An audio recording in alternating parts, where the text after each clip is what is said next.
आज चलतु शिवपुराण आगामी अध्याय आम पाठ करवा। आम ये चिन्ह देते अध्याय 16 जाए आम पाठ करे। आज पढ़ा 17 अध्याय। 17 अध्याय आम पाठ करवा। सती को वर प्राप्ति एवं शिवों आज्ञा विवाह प्रस्ताव नहीं ब्रह्मांकर दक्ष गृह अभिमुखे यात्रा। ब्रह्मा कहते मुने जड़े सती आश्विन मास तेणे सती आश्विन मास शुक्ल पक्ष अष्टमी तिथि उपवास करी भक्ति भाव में सर्वेश्वर शिव को पूजा कले। नंदाव्रत पूर्ण होगापर नवमी तिथि दिन सती ध्यानमग्न थिला बेले भगवान शिव प्रत्यक्ष दर्शन देले। तांको रूप थिला सर्वांग सुंदर और गौर। तांकर 5टी मुख थिला, प्रत्येक मुखरे 3टी लेखाएं नेत्र थिला। भाल देश में चंद्रमा शोभा पाउथिले। भाल देश अर्थात मुंडरे कपाଳରେ। कंठरे नील चिन्ह दृष्टिगोचर होउथिला। चित्त प्रसन्न थिला। तांकर थिला 4 भुज एवं सेथिरे शोभा पाउथिला त्रिशूल। ब्रह्म कपाल वर अभय मुद्रा भस्ममय अंगरागर समग्र शरीर उद्भासित होउथिला। मस्तकरे गंगा शोभा वर्धन करुथिले। तांकर सर्वांग अत्यंत मनोहर लावण्यमय थिला। मुख कोटि चंद्र सम उज्ज्वल आह्लादकार थिला। तांको अंग कांति कोटि कामदेव को तिरस्कृत करुथिला एवं अवयव नारी मानक पई सर्वदा प्रिय थिला। एभली सौंदर्य माधुर्य भरा अंग कांति महेश्वर को प्रत्यक्ष दर्शन करी सती तांकर चरण वंदना कले। सेतेबेले सती मुखमंडल लज्जार अवनत होगला। तपस्या पुंजर फल प्रदाता महादेव तांको पाइबाकू कठोर व्रत करुथुवा सती को पत्नी रूपे स्वीकार करने को इच्छा करुथिले सुधा एहिपरि कहिले। तेणु एठी जेतेबेले सती आश्विन मास शुक्ल पक्ष अष्टमी तिथि जेतेबेले उपवास करी महादेव को पूजा करथिले नंदाव्रत तांकर पूर्ण हो गला। नवमी तिथि दिन सती जेतेबेले ध्यानमग्न थिले सेतेबेले भगवान महादेव को देखिले। एठी आमे जेते पाठ कले एठी सब महादेवंकर रूप वर्णना हेछि। महादेव केडे सुंदर थिले, तांकर केतोटी मुख थिला, केतोटी नेत्र थिला, तांको शरीर केते सुंदर थिला, तांकर कोटि चंद्र सम उज्ज्वल कांति थिला तांको मुखरे ए सब थिला। आ कोटि कामदेव को तिरस्कृत करुथिला। अर्थात कोटि कामदेव जतिक सुंदर कोटि कामदेव मिसले मध्य तांकु से तिरस्कृत करुथिले। अर्थात तांकु से पछरे पकाई दउथिले। अर्थात अवयव नारी मानक पे सर्वदा प्रिय थिला। अवयव अर्थात शरीर शरीर नारी मानक पे सर्वदा प्रिय थिला। शरीर जहार सुंदर सबु नारी माने ताकू बहुत भल पाती। तेणु एते सौंदर्य भरा माधुर्य भरा अंग कांति को महेश्वर को देखिकी प्रत्यक्ष जेतले महेश्वर को से देखिले सती तांकर चरण वंदना कले। आ लज्जारे तांकर मुखमंडल अवनत हैला। तांको बहुत लाज लागिला। तपस्या पुंजर फल प्रदाता महादेव तांको पाइबाकू तपस्या पुंजर फल प्रदाता महादेव तांको पाइबा पई कठोर व्रत करुवा सती को पत्नी रूप में स्वीकार करने को इच्छा करुथिले सुधा एहिपरि कहले। महादेव तांको पाइबा पई इच्छा करुथिले सती को पत्नी रूप में। तथापि से कहले, हे उत्तम व्रतधारिणी दक्ष नंदिनी, मु तुम व्रताचरण रे अत्यंत प्रसन्न। तेणु वर माग, तुमर जहाँ अभिष्ट मु एहा देवाको प्रस्तुत। तेणु महादेव सबु कथा जानिकी मध्य से सती को कहले, हे दक्ष नंदिनी, मु तुम व्रत आचरण रे बहुत शांति बहुत प्रसन्न। तेणु तुम्हें जो वर मागुछ माग मु ताहा पूरण करे। ब्रह्मा एटी कहउचंदी मुने जगदीश्वर महादेव जदिओ सतींकर मनोभाव को जानिथिले तथापि तांको मुखरु शुणिबाकू वर माग बोली कहिथिले। मात्र सती लज्जारे झाउली पड़िथिले। यार अर्थ कौन? एठी महादेव सबू जानिकी मध्य माँ सती को कहिथिले जे वर माग। एक कथा सुनी सती को बहुत लाज लगी। तेणु से निजर मनर कथा स्पष्ट रूप से कहि पारले नाही। तेणु निज मन कथा से स्पष्ट रूप से कहि पारले नहीं। तेणु तांकर अभीष्ट लज्जारे आच्छादित हैला। तेणु सी जहाँ चाहूथिले से तांकु लाज लागिला, से कथा से कहि पारले नहीं। तांको मनर कथा मन भितर रखी से लज्जारे आच्छादित रहिले। प्राणवल्लभ शिवकर प्रिय वचन शुणी सती प्रेममग्न होगले। से जेतेबेले निजर प्राणवल्लभ शिवकर वचन शुणिले सेतेबेले से प्रेम रे मग्न होगले। ए कथा को जानिपारी भक्त वत्सल शिव अति प्रसन्न हेले एवं बारंबार सही कथा को दोहराइले वर माग वर माग। सपुरुषଙ୍କ सत्पुरुषଙ୍କ आश्रय समस्तଙ୍କର अंतर्यामी प्रभु सतीଙ୍କ भक्तिर बसीभूत होइतिले। एथर सती लज्जा त्याग करी कहिले, हे वरदाता प्रभु, मते मोर इच्छा अनुरूप एभଳି वर दियंतु जहाँ कदापि टळिब नाही। तेणु जेतेबेले शिव अति प्रसन्न हो जाणिकी प्रसन्न हो बारंबार सती को कहले जे वर माग, सेतेबेले प्रभु अंतर्यामी प्रभु शक्तिंकर भक्तिर बसीभूत हो जाइतिले। तेणु सती लज्जा त्याग करी एथर कहले, हे प्रभु, मोर इच्छा अनुଯାयी मते एहीपरि वर दियंतु जहाँ कदापि टळिब नाही। यार अर्थ एटा केबे असत्य होब नाही। भक्त वत्सल भगवान देखिले सती आपणा कथा को पूर्ण रूप से प्रकाश करि पारुनांती। तेणु से स्वयं तांको कहले, हे देवी, तुमे मोर भार्या हो जाओ। तेणु भगवान महादेव निजे कहले, जेहेतु सती देखिले सती कहि पारलेनी निज मन कथा, जेहेतु से कहि पारलेनी, तेणु भगवान निजे कहिदेले जे हे देवी, तुमे मोर भार्या हो जाओ। सती निजर अभीष्ट फल को व्यक्त करुथुवा शिवंकर वाक्य शुणी आनंदमग्न होई नीरव रे छिड़ा होई रहिले। अर्थात एठी सती को मन कथा जेतले महादेव निजे कहिदेले जे मु तुमको विवाह करबा को चाहूची, अर्थात तुमे मोर भार्या, तुमे मोर पत्नी होई जाओ, से कथा शुणी शिवंकर ए कथा शुणी आनंदमग्न होई नीरव रे ठिया होई रहिले, कारण से मनवांछित फल पाई सारिथिले। तापरे दक्ष कन्या प्रसन्न बदन रे मस्तक अवनत करी शिवं को बारंबार कहिले, हे देवाधिदेव महादेव प्रभु जगतपते, आपण मो पिता को कही वैवाहिक विधि मोर पाणी ग्रहण करंतु। तेणु एठी दक्ष कन्या प्रसन्न बदन रे अर्थात अति खुशी होई मस्तक अवनत करी मुंड तल को करी शिवं को बारंबार कहले, हे महादेव, आपण मो पिता को कही वैवाहिक रीति रे मोर पाणी ग्रहण करंतु, अर्थात मते विवाह करंतु, मो पिता को कही मते विवाह करंतु। ब्रह्मा कहउचंती, नारद सतींक कथा शुणी भक्त वत्सल महेश्वर प्रेममय दृष्टि रे तांको आडकु चाहि कहले, प्रिय, एहा ही हबो। तापरे दक्ष कन्या सती शिवं को प्रणाम करी भक्तिपूर्वक विदाय मागिले एवं आज्ञा पाइबा मात्रे मोह आनंद रे मग्न होई मां को पाखकु लेउटी गले। एणे हिमालय रे निज आश्रम रे पहुंची भगवान शिव मध्य दक्ष कन्या सतींक वियोग रे व्यथित होई तांकरी चिंतन करबाकु लागिले। एथरे कोन हैला, जेतेबेले सती कहले जे मो बापा को कहिबा मो पिता को कहि आपण मोर पाणी ग्रहण करंतु, ए कथा कहि सती तापरे कौन कहले, एक कथा कही सती महेश्वर को प्रणाम करी निजे चली गले। तापरे महादेव कौन कहले, प्रिय, यही कथा ही हम, यार अर्थ यही भली मु करिबी बा मु तुमको विवाह करिबी। तेणु दक्ष कन्या शिवं को प्रणाम करी निज घर को लेउटी गले। आ महादेव निजे निज आश्रम रे पहुंची बा निजर कैलाश रे पहुंची से दक्ष कन्या को मोहरे आनंद रे मग्न होई गले। दक्ष कन्या को चिंतन करबा को लागिले, तांकर वियोग रे व्यथित हैला, अर्थात तांको छाड़ी आसीथिबारु तांको मन कष्ट हैला और तांको चिंतन करबा को लागिले। देवर से पुणी मन को एकाग्र करबा परे लौकिक गतिर अनुसरण रे से मन मन मते स्मरण कले। तेणु से मन को धीरे धीरे एकाग्र कले आ लौकिक गतिरे लोकंक रीतिनीति अनुଯାयी से मते स्मरण कले। त्रिशूलधारी महेश्वर मते स्मरण करुछंती बोली जानी मु तुरंत जाई तांको सम्मुखरे उपस्थित हेली। तात मु सरस्वती को साथी नहीं हिमालय शिखर जोठी सती विरह अनुभव करुले सेठारे पहुंचली। तेणु जेतेबेले सती विरह रे प्रभु भगवान महादेव जेतेबेले व्यथित रही से मन मन ब्रह्मा को स्मरण कले। ब्रह्मा को स्मरण करबा जानी ब्रह्मा सरस्वती को सांगरे नहीं हिमालय शिखर पहुंचले, जोठी सती विरह रे से दुखित अनुभव करुले।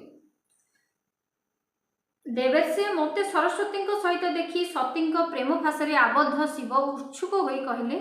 से जेतेबेले सती सरस्वती सहित ब्रह्मा को देखले सेतेबेले माँ सती प्रेम फासरे आबद्ध शिव उत्सुक होई कहले, हे ब्रह्मन, मु जेबे ठारू विवाह कार्य स्वार्थ बुद्धि कली सेतिक बेलू मते सही स्वार्थ रे सत्व थिबा परे अनुभव हेउछि। अर्थात जेबेठू मु विवाह कार्य स्वार्थ बुद्धि कली, अर्थात मु जेतेबेले मो विवाह कार्य मुंड पुरेली बा विवाह कार्य करबा को स्थिर कली सेतेबेले सेही ठारे मोर स्वार्थ रे सत्व थिबा भली लागुछि। माने मोर शाड़ी की मो मुंड बा मो मन ढलुची। दक्ष कन्या सती बड़ भक्ति मो आराधना करिछि। तार नंदाव्रत प्रभाव रे मु ताको अभिष्ट वर देवाकू घोषणा करिछि। ब्राह्मण से मते स्वामी रूप में पाइबाकू वर मागिला। ता कथा सुनी मु मध्य प्रसन्न चित्तरे कहिदेली ठीक अछि तुमे मोर पत्नी होई जाओ। तेणु से जिते नंदाव्रत करी तार व्रत को जिते पूर्ण कले सेतेबेले से मु तांको अभिष्ट वर देबे बोली घोषणा कली। एही घोषणा सरला परे से मते प्रसन्न चित्तरे जेतेबेले मते स्वामी रूप में पाइबाकू वर मागिला सेतेबेले मु तथास्तु कहिदेली बा ठीक अच्छे तुम्हें मोर पत्नी हो जाओ ये कथा कहीदेली। तापरे दाक्षायणी मते कहीदेले जगतपति आपण मो पिता को सूचित करी वैवाहिक विधि मते ग्रहण करंतु। तेणु मते दक्ष कन्या जी सती से मते कहले मो पिता को कही मते वैवाहिक विधि रे विवाह करंतु। ब्राह्मण ता भक्ति रे संतुष्ट हेउथिबारु मु तार अनुरोध स्वीकार कली। तेणु ता भक्ति रे मु जेतेबेले संतुष्ट हो गली तार अनुरोध स्वीकार कली। सती ता माँ पाखकू चलीगला और मु एठाकू चली आसिली। एणु एबे तुमे मो आज्ञा दक्षों पाखक जाओ एवं एभली प्रयत्न कर जद्वारा दक्ष शीघ्र मते कन्यादान करदेवे। तेणु सती जितेबाला मते एक कथा कहले सती एक कथा कही माँ पाखक चलीगले और मु एठाकू चली आसिली। तेणु एबे तुमे दक्षों पाखक जाओ मो ठारे मोर विवाह प्रस्ताव सती नहीं जाओ आ सी जमी अति शीघ्र मते कन्यादान करेंगे से कथा बंदोबस्त कर। भक्त वत्सल विश्वनाथ एभली आज्ञा देवार मु कृत्य कृत्य प्रसन्न होई तांको कहली भगवान शंभो आपण जहाँ किछि कहले आम्भे माने प्रथमरु से कथा को भल भाव विचार करी कार्य सुनिश्चित कर सारिछु। वृषभध्वज एथिरे मुख्यतः देवगणकर और मोर मध्य स्वार्थ रही। दक्ष तो खुशी रे आपण को तांकर कन्या प्रदान करिवे तथापि आपणक आज्ञा मु आपण संदेश कहीदेवी। सर्वेश्वर महादेव को एभली कही मु अत्यंत बेगगामी रथरे बसी दक्ष गृह में पहुंची। तेणु भगवान ब्रह्मा शिवंकर कथा स्मरण करी से जेतेबेले कहले हे वृषभध्वज आपण कथा शुणी आमे समस्ते अति खुशी आमे आगुरी आपण सहित सतींकर विवाह ठीक कर सारिछु। तेणु आपण को विवाह करने कथा शुणी दक्ष तो खुशी होइजिवे तथापि मध्य मु आपणक संदेश नहीं तांको पाखक जीवी। तापरे कौन कले दक्ष घर को ब्रह्मा गले। नारद पचारे हे वक्ता श्रेष्ठ विधाता मते कहतु जे सती घर को फेरिला परे दक्ष तांको पई कौन कले। जेतले सती तांको घर को फेरी महादेव को तपस्या कर सारी निजर मनोरथ पूर्ण कर सारी निजर बर पाई सारी जो दक्ष पाखक फेरी सेतेबेले ब्रह्मा कहले तपस्या द्वारा मनोवांछित बर पाई सती घर को फेरी प्रथमे माता पिता को प्रणाम कले। जे तांको सखी द्वारा माता पिता को तपस्या संबंधी समस्त समाचार जणाइले। सखी एहा मध्य कहीदेला जे सती को महेश्वर बर देइछंती जे से सतीर भक्तिर अत्यंत संतुष्ट। सखी मुखर समस्त वृत्तांत शुणी माता पिता को खुशी लगिला सुख मिला। से माने आनंद रे उत्सव पालन कले। उदार चेता दक्ष और महामनस्विनी बिरिणी ब्राह्मण मानक से इच्छा अनुसार नाना द्रव्य दान कले। अंध तथा दीन दरिद्र मध्य धन वितरण कले। बिरिणी खुशी रे झील को कोल को टाणी नहीं स्नेह रे तांकर मस्तक शुंघिले और आनंद मग्न होई बारंबार तांको प्रशंसा कले। तांको मस्तक शुंघिले एठी लिखा छी अर्थात तांको मस्तक को चुंबिले एठी लिखा ही थांता एठी टिके प्रिंटिंग मिस्टेक हेची।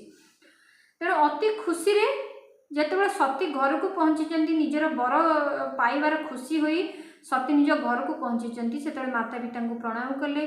तांको सखी द्वारा माता पिता को समस्त तपस्यार वृत्तांत कहले। तांको माता पिता एक कथा शुणी अत्यंत खुशी हेले। झील को बहुत स्नेह कले आउ तांको ब्राह्मण को दान कले।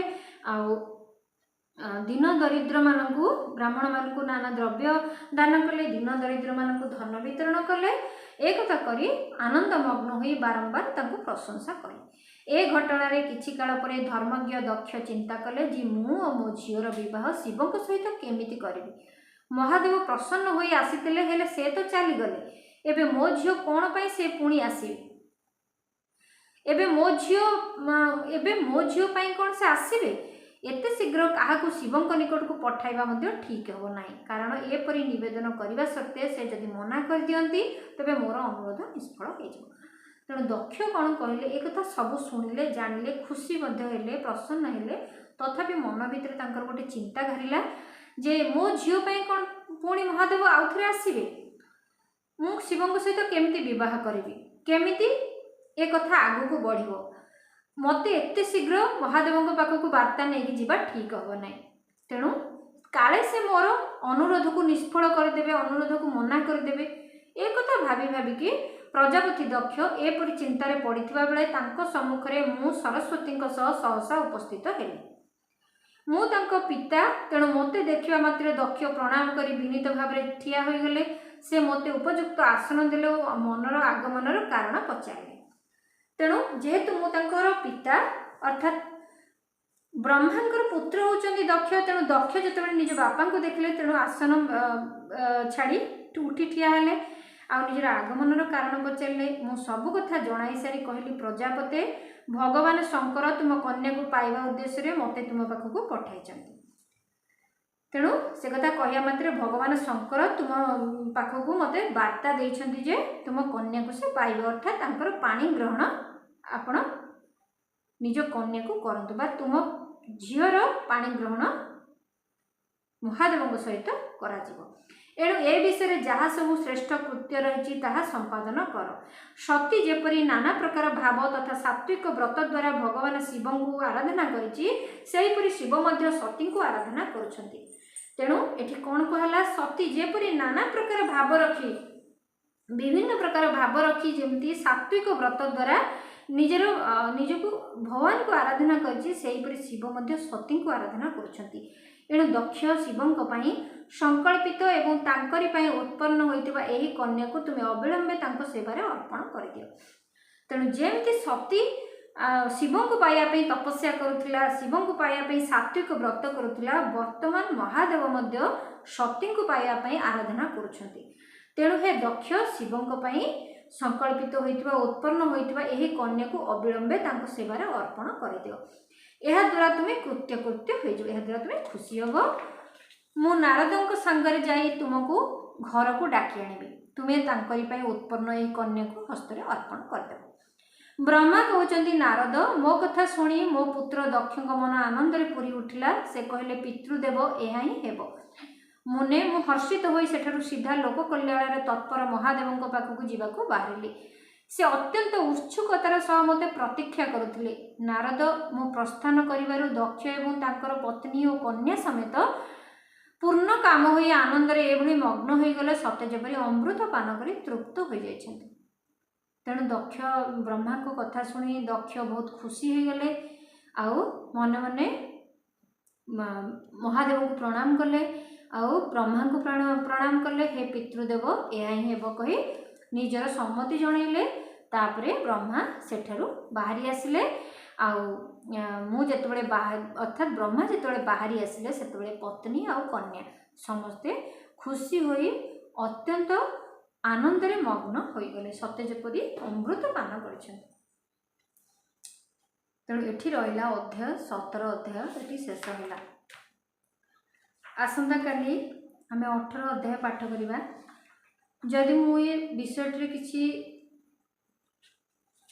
त्रुटि रखी पढ़ार किसी जदि भूल भाल रोथो मत ताले क्षमा करेंगे।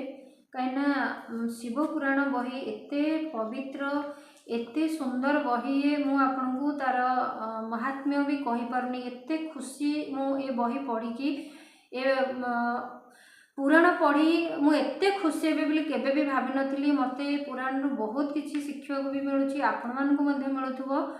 तेणु एठी कह जाउछि भगवान को केवल जप तप तपस्या द्वारा ही पाई परिबे। तेणु ए विषय जदि मोर पाठ करबा भितर मोर कोनोसी भी भूल भाल रही थाए तेणु आपण माने मते दया करी क्षमा करिवे। तेबे आसंता काली आमे अध्याय 17 रे जाय आज आमे 17 अध्याय जे पढ़िले आसंता काली आमे 18 अध्याय पाठ करिबा। तेबे चलंतु आसंता काली देखाबा। आमे चिन्ह रखिदेबा। आसंता काली आमे पाइबा पई सुविधा हो।